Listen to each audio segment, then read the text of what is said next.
Maintenant, ici et maintenant. Bonsoir à toutes, bonsoir à tous, comment allez-vous? J'espère que vous allez bien. Tous les lundis et derniers samedis de chaque mois dès 23h, retrouvez David Abbassi en direct sur l'antenne d'ici et maintenant 95.2 FM.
Bonsoir à toutes, bonsoir à tous.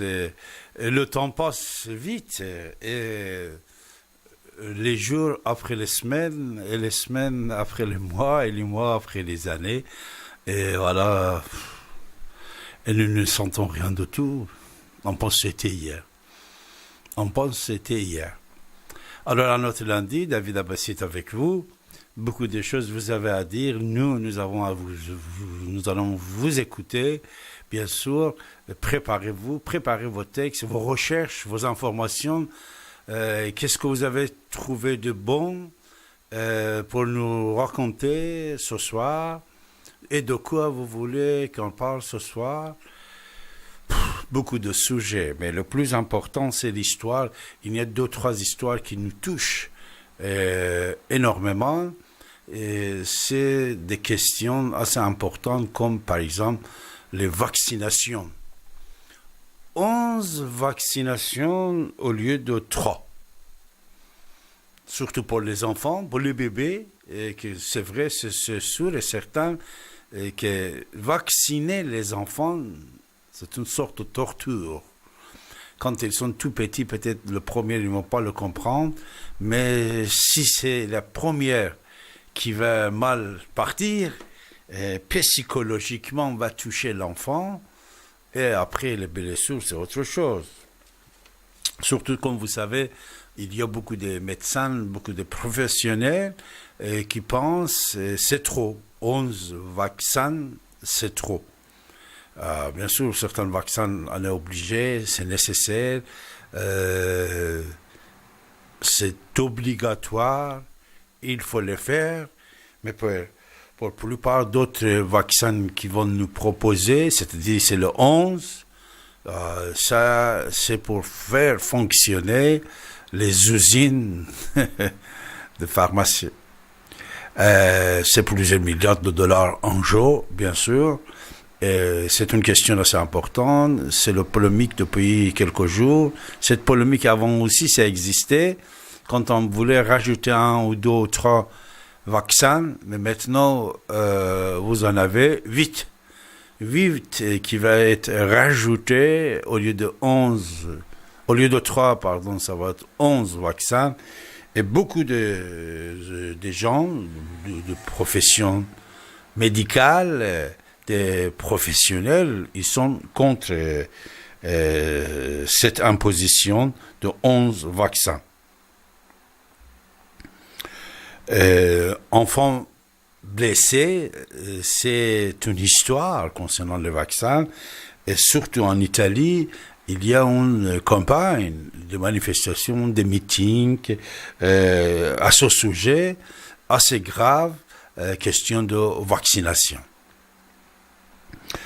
Alors, qui profite de 11 vaccinations? Est-ce que vraiment c'est les enfants et leur avenir par rapport à plusieurs milliards de dollars qui est en jeu? Voilà. c'est une question que nous pouvons partager les informations que nous avons, surtout vous. Si vous savez, vous connaissez des choses, vous pouvez nous raconter. N'oubliez pas qu'il y a certaines personnes qui hésitent de vacciner leurs enfants. Surtout, ils pensent que ça ne sert à rien. Mais ce n'est pas le cas. C'est-à-dire, certains vaccins, c'est nécessaire, c'est absolument, il faut le faire. Mais quand c'est exagéré, c'est ça qui est le problème.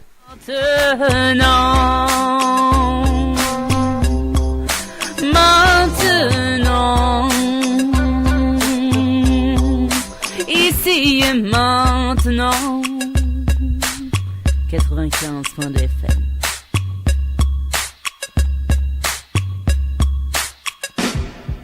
Vous écoutez Radio ici et maintenant sur 95.2 FM et dans le monde entier par internet, ici-et-maintenant.com. L'humeur du temps présentée par David Abbassi, écrivain et historien, tous les lundis et chaque dernier samedi du mois dès 23h.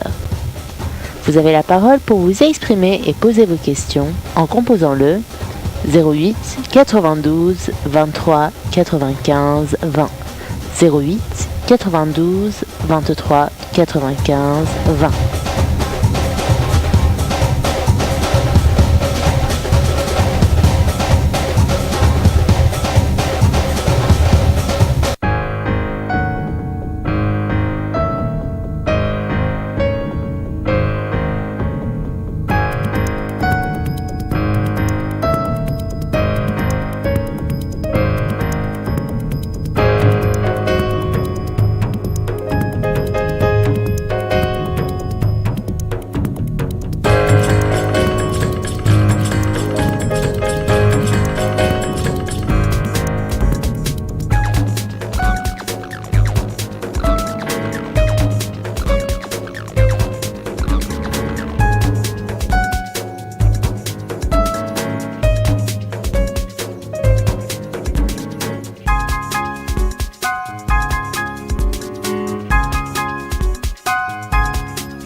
Alors justement, à ce sujet, vaccination, et si vous êtes pour ou contre, il y a des gens comme le professeur Henri Joyeux qui était contre, et il a contesté, c'est un grand cancérologue, mais il était malheureusement radié des barreaux, de l'ordre de barreaux de médecine.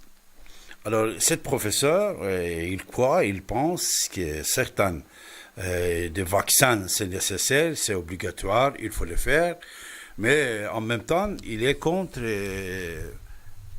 élargir le domaine de vaccination, puisqu'il pense que ça ne sert à rien.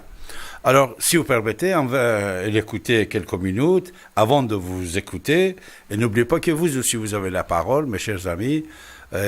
Déjà, il y en a plusieurs d'autres sujets qu'on va parler ensemble. Mais à ce sujet, si vous avez des choses à nous dire, on va être ravis de vous entendre. Mais on va voir qu'est-ce qu'il va nous dire, professeur Henri, mes chers amis.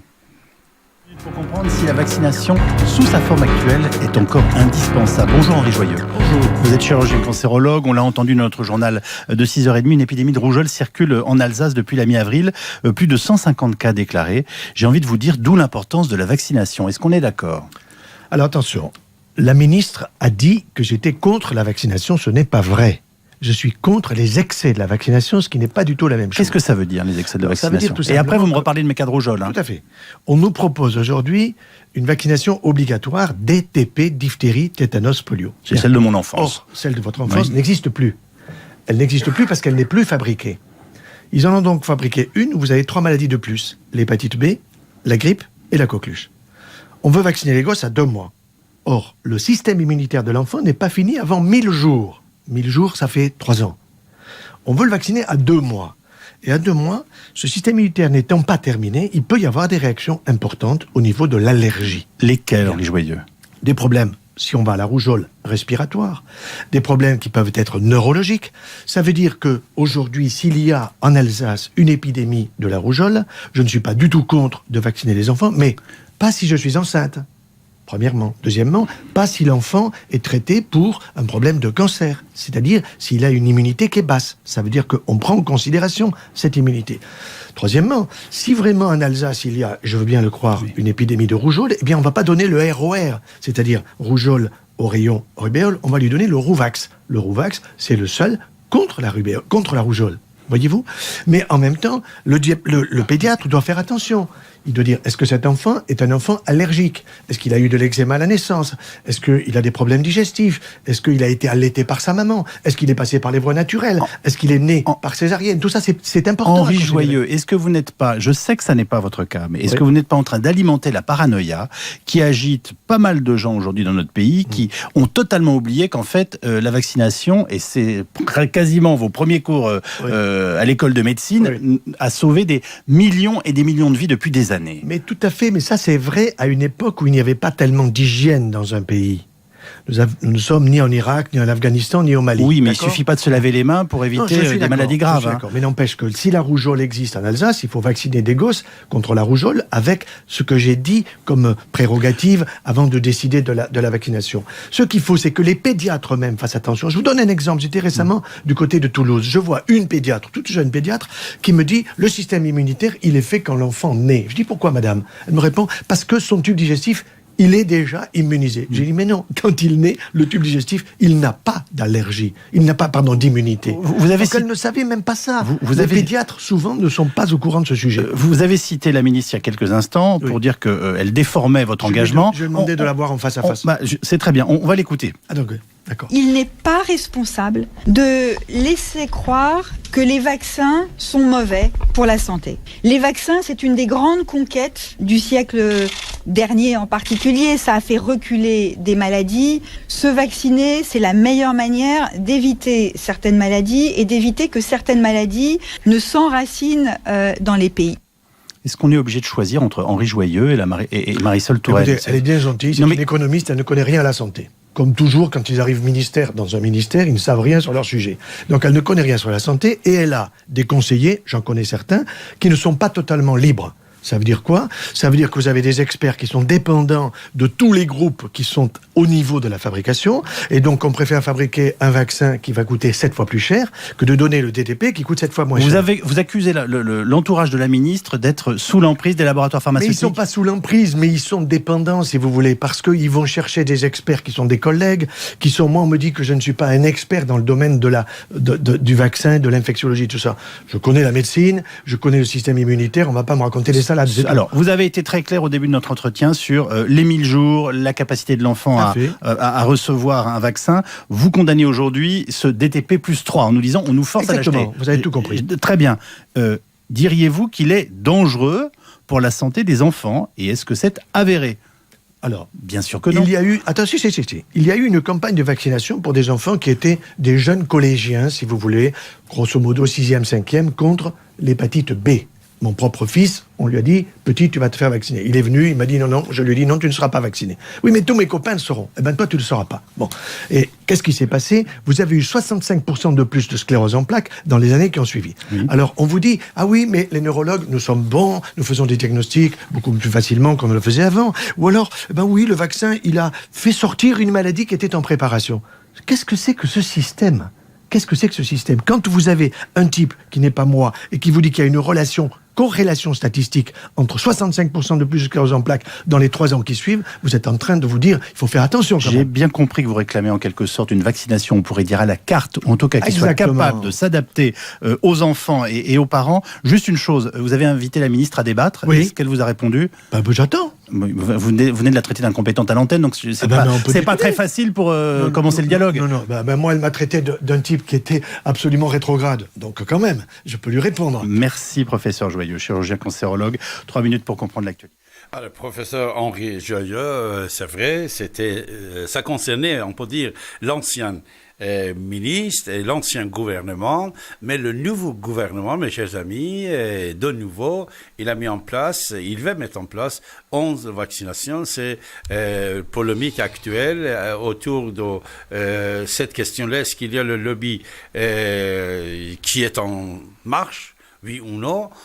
Et vous, si vous êtes d'accord ou non concernant cette vaccination, on est là pour vous écouter. Vous avez la parole, mes chers amis. Mais n'oubliez pas que 11 vaccins, c'est beaucoup, c'est trop. Moi, je ne suis pas de médecin, David Abbassi n'est pas médecin, je n'ai pas aucune connaissance, on peut dire, concernant ce métier qui est assez important, mais sans aucun doute, il y a des professionnels comme ce professeur-là qui sont contre. Alors, il faut les écouter, il faut voir qu'est-ce qu'ils disent, il faut voir qu'est-ce qu'ils pensent à ces sujets. C'est ça qui est un peu délicat. Et cette polémique, ça peut être important, soi-disant dans les jours qui viennent, dans les mois qui viennent, puisqu'il y a peut-être beaucoup de contestations, mais moins d'entente, c'est-à-dire on ne va pas entendre peut-être, puisque peut-être c'est le lobby qui est encore plus fort que la polémique et la contestation, mais vous, ce soir, heureusement, grâce à notre radio, ici et maintenant, vous avez la parole, vous pouvez vous exprimer et vous nous donner vos avis, vos idées à ce sujet-là. Surtout quand on dit, vous avez la parole sur notre antenne. Permettez-moi de remercier Gérard et Yvette qui m'ont envoyé un très très joli livre, un chef-d'œuvre, on peut dire. Et le titre c'est « Maître, vous avez la parole ». Vous savez que vous avez la parole, nous le disons depuis des années, depuis plus de 37 ans, mes chers amis, vous avez la parole. Mais ce livre, qu'est-ce qu'il dit? Il dit « Maître, vous avez la parole ». 16 dossiers d'avocats de musées de barreau de Paris. Oh, c'est important, ce sont des procès, des dossiers très intéressants, historiques, et préparés par Maître Yves Ozanman, et préfacé par l'ancien président de la République, notre ami Nicolas Sarkozy, qu'on n'entend plus rien de lui, puisqu'on l'avait écarté carrément de pouvoir, de son parti et tout ça. Nicolas Sarkozy, grand avocat bien sûr, mais c'est fini, on n'entend de rien. Ce livre qui est très intéressant, que je remercie beaucoup nos amis Gérard et Yvette, sa femme. La semaine dernière, il m'a informé de l'envoi de ce livre. Et cette semaine que je suis avec vous, je vais donner l'accusé de réception en remerciant cette couple.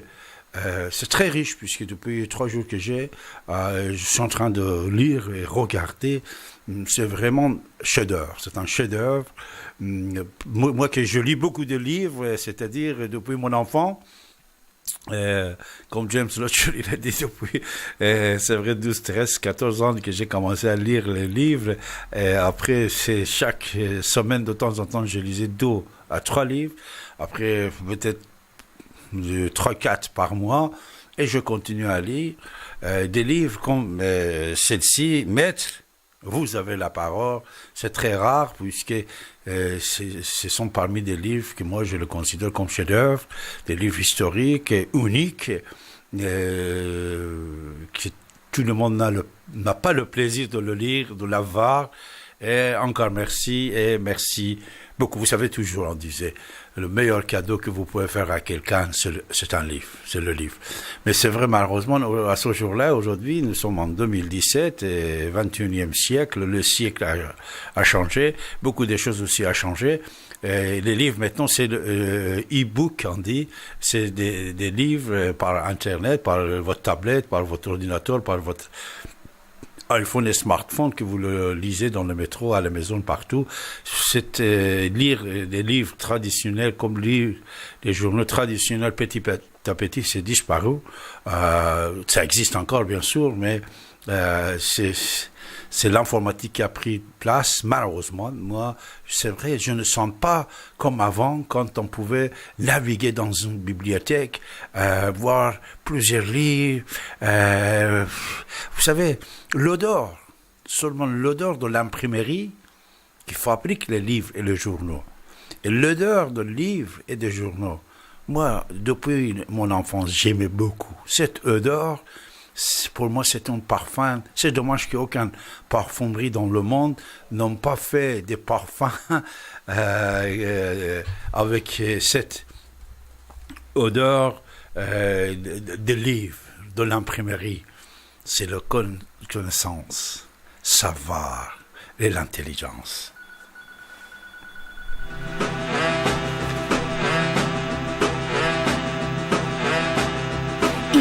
Ici et maintenant, non, non, non, ici et maintenant, non, non, ici et maintenant, non, non.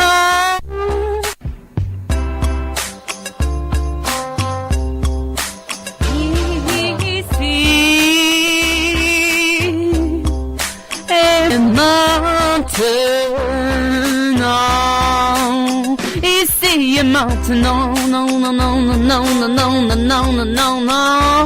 Ici et maintenant, non, non, non, non, non, non, non, non, non, non, non, non, non.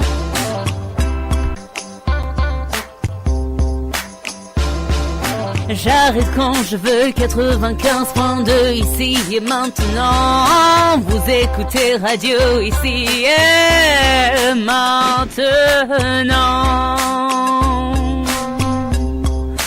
Maintenant.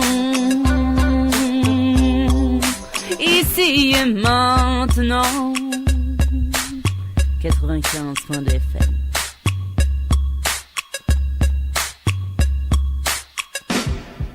Vous écoutez Radio ici et maintenant sur 95.2 FM et dans le monde entier par internet, ici et maintenant.com.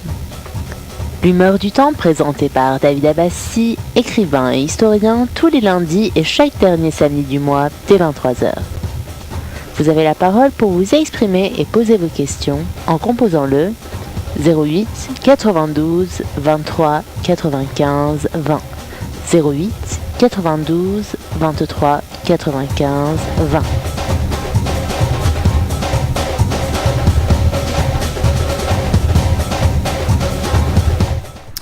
Et voilà, on vient de parler de M. Gérard et Yvette, et il est avec nous, Gérard. Bonsoir, Gérard.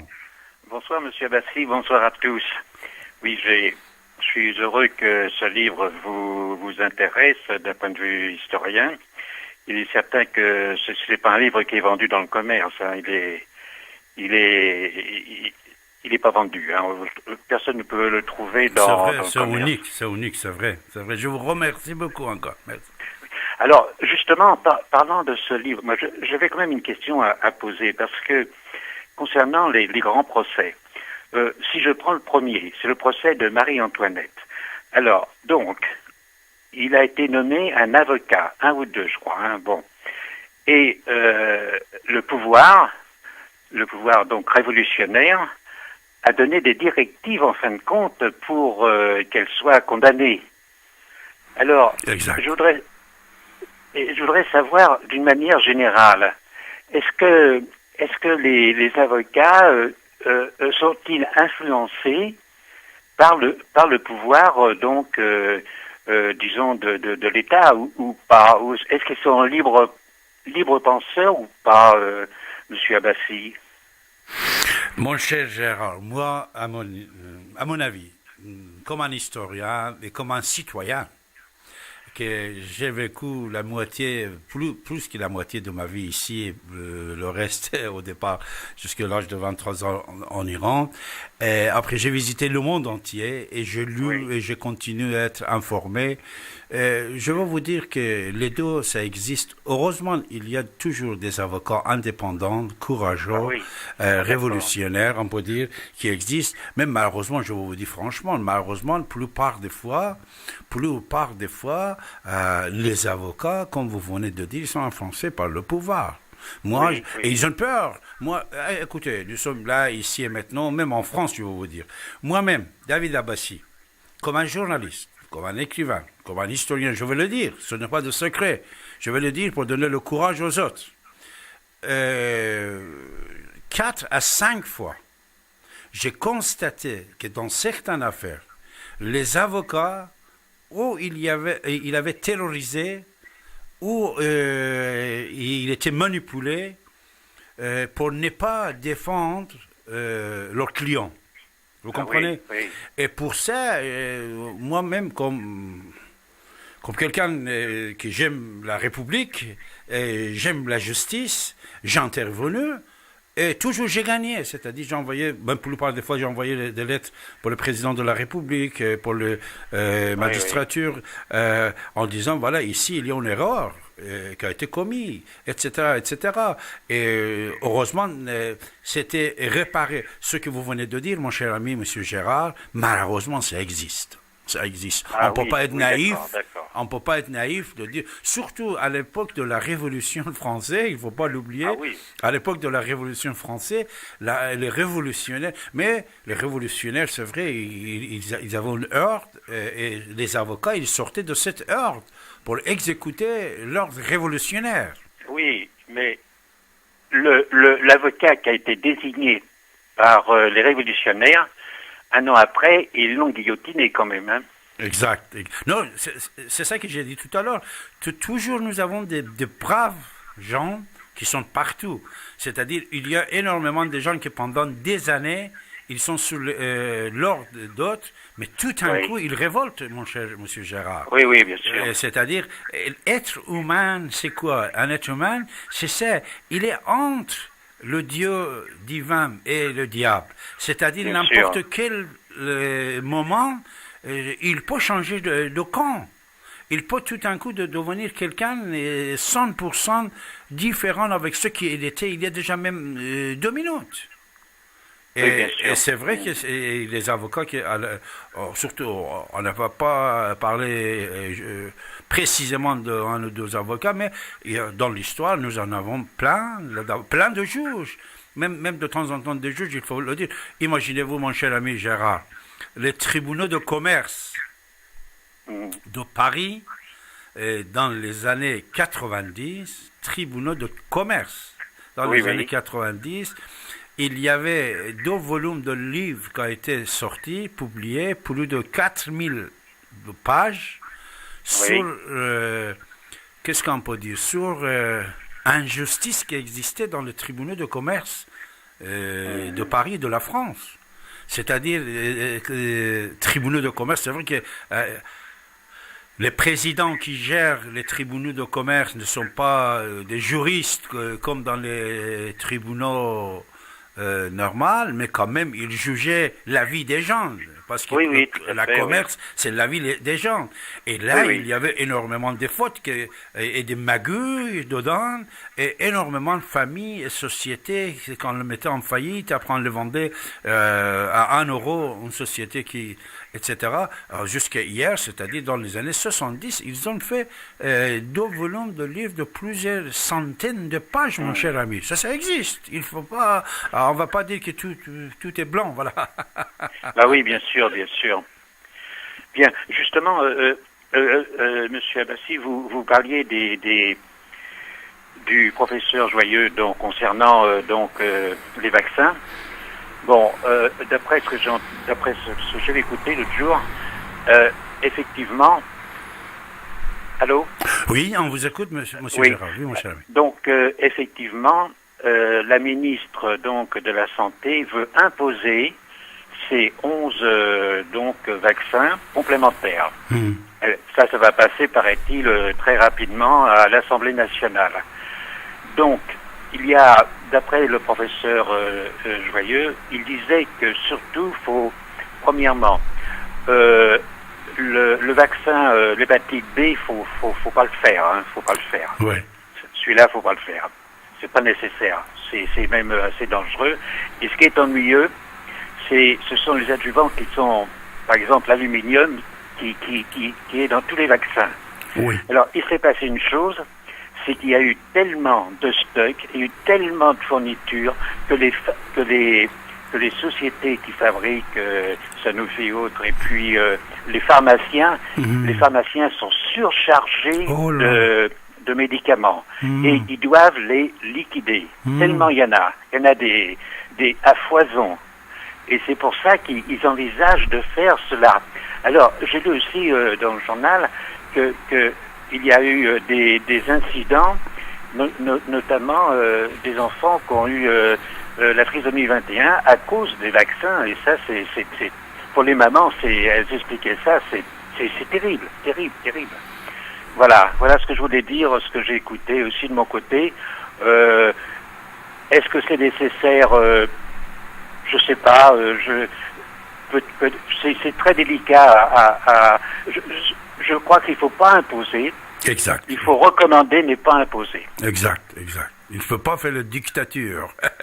Voilà, oui. En faveur de la caisse et des grandes usines de fabrication de médicaments, c'est vrai. Je suis d'accord avec vous, Monsieur Gérard. Bon, allez, je vous souhaite à tous une bonne soirée. Merci. Et à une autre fois. Au revoir. Je vous embrasse. Merci. Embrassez Yvette de ma part. Merci. Voilà, c'était Gérard. Encore, je le remercie. Avec son très très joli cadeau pour David. Voilà. Alors mes chers amis, vous écoutez votre radio ici maintenant sur 95.2 FM, que vous avez la parole, comme vous savez, depuis toujours sur cette antenne, vous avez la parole. Je viens de lancer cette idée de 11 vaccinations obligatoires, que la plupart des gens se rendent compte, et il ne faut pas oublier non plus que c'est vrai, et comme Gérard aussi l'a souligné, c'est une question de lobby et avant de penser, je dis ça franchement, c'est David Abbassi qui le dit, voilà, avant de penser à la santé, ils sont en train de penser au lobby des usines de fabrication de médicaments. Sur notre antenne, il y a déjà quelques jours, vous avez sans doute entendu un reportage sur le lobby de tabac. Philippe Maurice surtout, cet reportage qui a été diffusé sur l'antenne, rediffusé sur l'antenne de la radio ici maintenant, il nous a appris beaucoup de choses concernant cette lobbyiste auprès des parlementaires. Imaginez-vous, plusieurs parlementaires étaient interrogés et ils savaient ou ils ne savaient pas qu'il était en train de faire voter et les notes qui ont été proposées au départ par les fabricants de tabac et contre le tabagisme. C'est pour ça que la vie, mes chers amis, ce n'est pas ce que vous le voyez. Les informations, ce n'est pas ce que vous le lisez ou vous l'écoutez quotidiennement. Il y a toujours des scénarios cachés. Ce scénario caché qui est assez important. Ils font des investissements pour acheter les gens, pour faire passer leurs lois. Ça, c'est sûr et certain. Mais ici, c'est la République qui doit être veillant. Vous ne devez pas dormir. La République ne doit pas dormir. La République ne doit pas se taire. La République doit être présente. Chaque citoyen doit penser qu'il est responsable de leurs compatriotes et de son pays. C'est-à-dire chaque individu, s'il sent une responsabilité, comme, je ne sais pas, vous savez, dans certaines philosophies, quand on parle de Dieu, des êtres humains, c'est quoi l'homme, c'est quoi le Dieu? On dit c'est l'homme, c'est l'esprit de Dieu. Alors, quand tu es l'esprit de Dieu, tu es la totalité d'existence et de cosmos et de l'humain qui peut exister. Tu peux agir en faveur. Les gens qui sont engagés dans leur vie, qui sont très peu actuellement, les gens engagés, qui ne travaillent pas pour l'argent, il y en a. Moi, je connais, hein. Vous connaissez, surtout dans cette radio, on connaît. Et les gens qui pensent autre chose que l'argent, autre chose que le pouvoir, autre chose que des mensonges quotidiens. ils pensent à la vérité et un combat éternel en faveur de la lumière, en faveur de la positivité, en faveur de la paix, et en faveur de la justice, et en faveur d'être défendeur toujours. Être défendeur, au lieu d'attaquer et être parmi des voleurs, être un défendeur des pauvres et des faibles. Et je suis très content, je vais vous dire franchement ce soir ici, ce soir, à ce jour-là surtout, dans ce mois-là, mois de juillet, je vais vous dire que je suis tellement ravi d'être dans cette radio depuis plus de 30 ans, 35 ans environ, voilà, et de ne pas être vendu. C'est-à-dire David Abbassi, nous n'avons pas vendu nos idées, nos paroles. Alors, n'importe où qu'on pense il y a la vérité, on est avec. N'importe où qu'on pense qu'il faut défendre la vérité, on le défend. Alors, cette question-là aussi, on va être franc, voilà, 9 vaccins, ce n'est pas pour sauver les gens, c'est pour sauver les grands capitalistes, qui, comme Gérard il vient de dire, ils ont en stock plusieurs, comme quand il y a trop de stocks des armements, il faut faire des guerres pour en finir. Et c'est ça aussi, quand il y a trop de stocks. Au moins, vous savez, dans le marché, quand vous allez, quand il y a des fruits, ou, je ne sais pas, des légumes, ou de la viande, la date est arrivée, il va être primé, avant de le jeter, ils font des prix très très bas pour le vendre, voilà, consommer dans les jours qui viennent, pour ne pas dépasser la date. Mais il y a certaines choses qu'on ne peut pas le faire.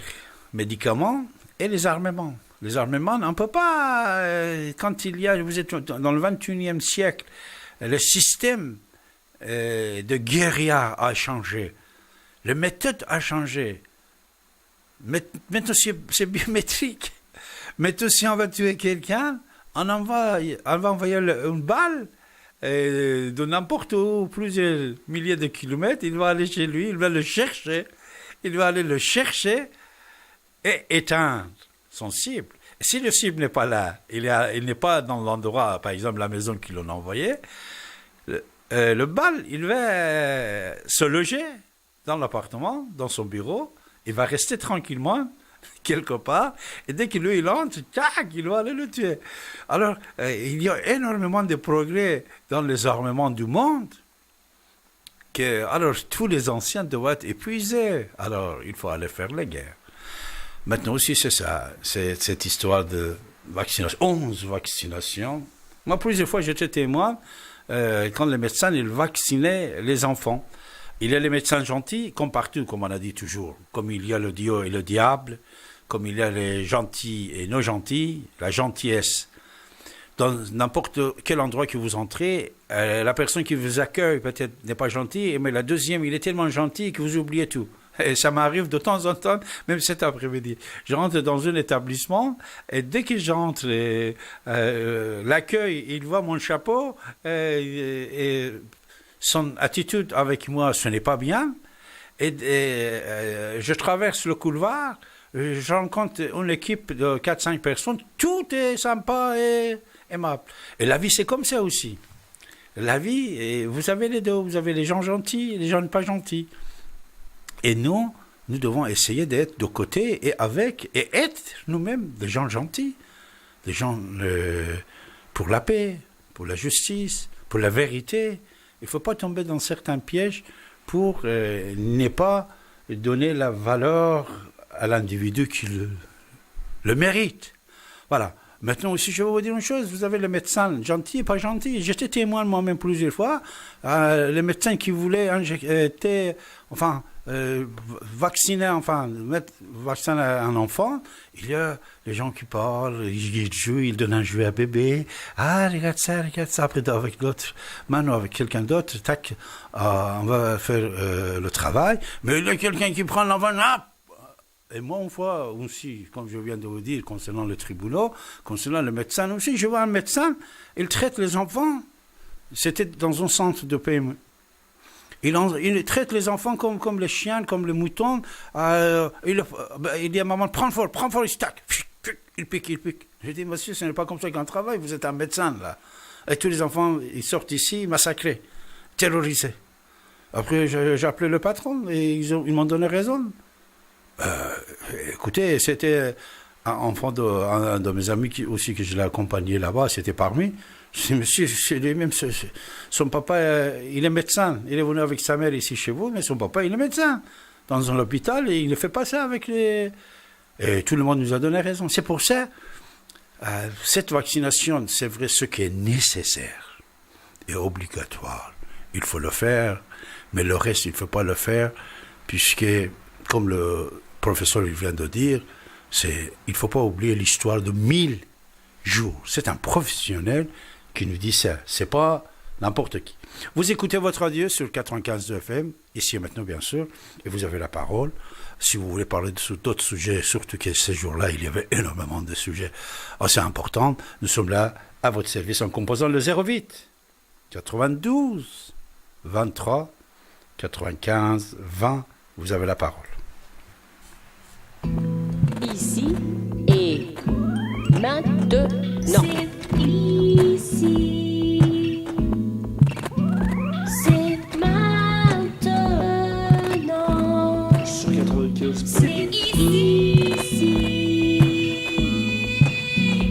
C'est maintenant. C'est ici, c'est maintenant. C'est maintenant, c'est ici et maintenant. Maintenant. 95.2.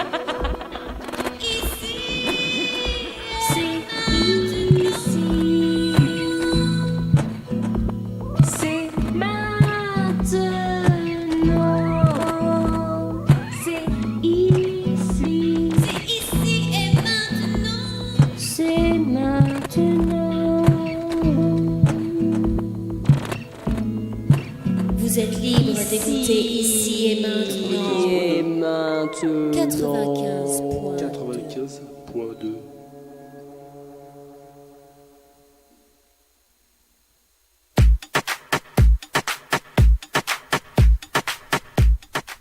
Tous les lundis et derniers samedis de chaque mois, dès 23h, retrouvez David Abbassi en direct sur l'antenne d'ici et maintenant 95.2 FM.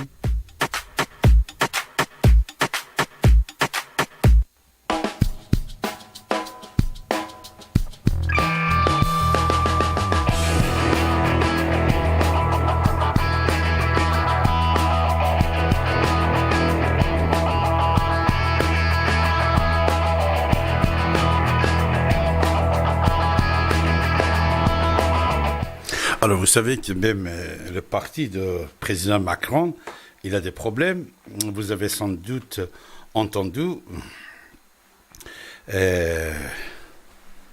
manque de démocratie dans le nouveau parti politique du président Macron. Une quarantaine environ de militants. Vous savez, la semaine dernière, je vous avais parlé comme quoi il y a un changement de statut de parti, la République en marche. On a parlé à ce sujet-là. Après, j'ai dit même tout le monde a l'accès d'être adhérent et participer dans le nouveau statut, s'exprimer, etc. Tout ça, on a dit la semaine dernière. Mais cette semaine, qu'est-ce qui s'est passé? Ils ont mis à voter depuis le 23 jusqu'au 30 juillet le nouveau statut de parti politique, le nouveau parti politique du président Macron. Mais il y a une quarantaine qui sont contre. Une quarantaine qui sont contre. Et qu'est-ce qu'ils disent? Ils disent qu'il n'y a pas assez de démocratie dans ce mouvement. Ça veut dire qu'il y a un règne de dictature.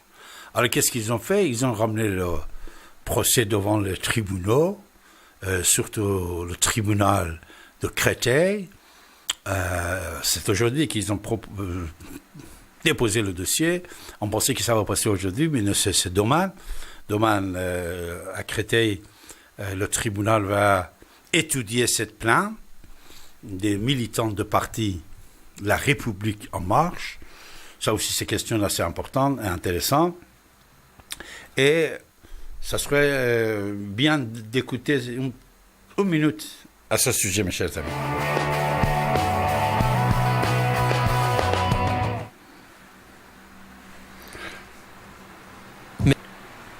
Voilà, va venir. Va venir. On va vous faire écouter quelque chose, mes chers amis. Et bien sûr, vous avez la parole. Hein. Dès que vous décidez, vous pouvez intervenir et vous pouvez parler en composant le 08 92 23 95 20, mes chers amis.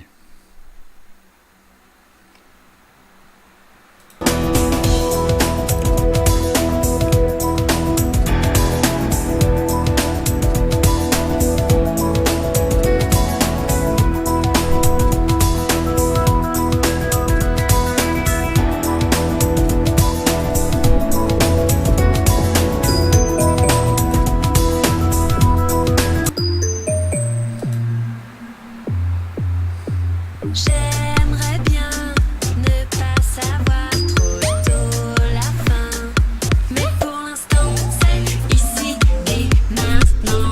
Pour l'instant ça passe ici et maintenant. Ici et maintenant.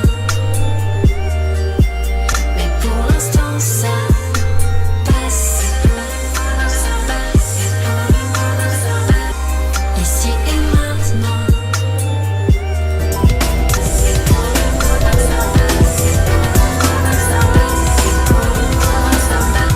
Ici et maintenant. Meilleur chaque jour avec Carrefour. C'est quoi ça, l'opération à l'avion? Ici et maintenant.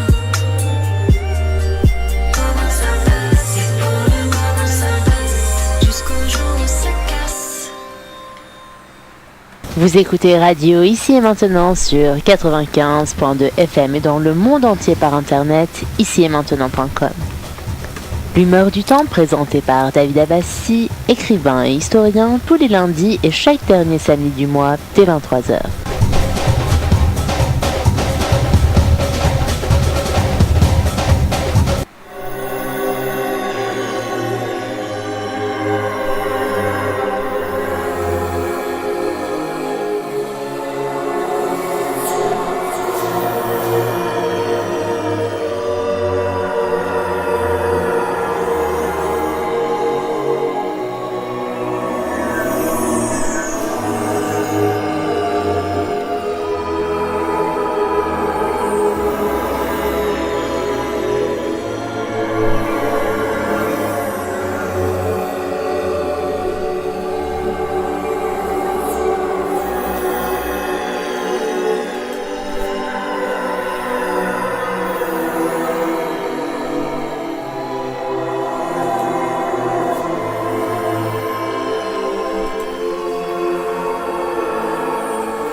Voilà, mes chers amis, vous écoutez votre radio ici maintenant.com et n'oubliez pas que sur l'internet et avec vos smartphones, vous pouvez nous regarder partout dans le monde en tapant ici et maintenant.com. Et nous avons M. Bachir avec nous. Bonsoir, M. Bachir. Oui, bonsoir David, bonsoir tout le monde. Bonsoir. Oui, donc là, je vais essayer d'ouvrir le débat, quoi, en espérant que ça va permettre à d'autres de s'investir. Oui. Oui, alors concernant donc par rapport à la vaccination obligatoire. Alors, ce que je veux dire, c'est que bon, les gens en général ne sont pas contre la vaccination. Que Exact, oui. oui. Je crois que les gens sont contre c'est pas contre la vaccination. La vaccination, ils savent très bien que, mais c'est depuis qu'il y a eu le changement de système au niveau des vaccins quand ils ont remplacé les adjuvants de Pasteur. Ils ont mis du chlorure de fer, enfin je sais plus quoi, d'adjuvant. Ça a créé des perturbations, enfin des réactions de certaines personnes, des scléroses en plaques, comme vous avez dit là. Donc donc il y a cette peur là, quoi, qui c'est surtout contre leur vaccin à eux, quoi. Pas si ça aurait été les vaccins de Pasteur, la méthode de Pasteur, personne n'aurait de contrainte, ne refuserait, quoi. Et parce que après c'est une question de chaque famille qui a peur, parce que ça peut tomber sur c'est vrai que c'est pas tout le monde qui va recevoir qui va avoir une maladie, mais c'est une question après de loterie, quoi. Les familles, les mères ont peur que ça tombe sur une mère qui a peur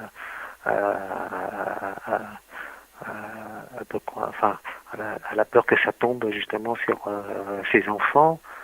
Donc c'est pour ça et comme il y a un risque, on peut pas donner à la loi. De toute façon, l'obligation de vacciner, on peut pas obliger parce qu'il y avait une fois, il y avait l'histoire de la grippe aviaire. Vous savez, le truc qui disait, oh ouais, moi, l'autre, il y avait un du texte qui disait, moi, si je tombe malade à cause de toi, c'est toi qui paieras les trucs de sécurité sociale, tout ça, quoi. Et puis, il est barjot, de toute façon, si lui tombe malade, c'est parce que c'est parce qu'il n'est pas vacciné, donc il est dans son tort. Et si c'est vacciné, ça veut dire que son vaccin n'est pas efficace. Donc voilà, c'est-à-dire que moi, si je suis malade, je vais porter plainte auprès de celui qui m'a rendu malade. Donc il y a un problème. Donc obliger les gens à se vacciner, ça